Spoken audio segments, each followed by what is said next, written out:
Ever get stuck on the wrong Fortnite account on your Nintendo Switch? Don't sweat it.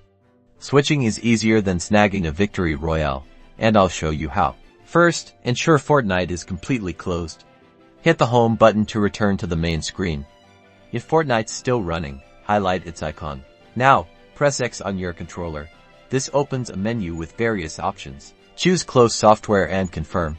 This ensures Fortnite is fully shut down before continuing.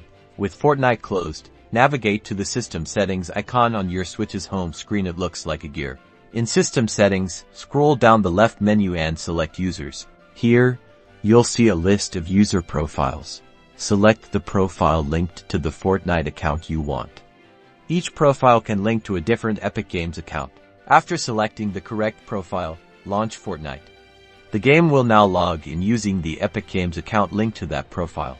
And that's it, you're now logged into your desired Fortnite account on your Switch. Go get that win, like and subscribe for more Fortnite tips.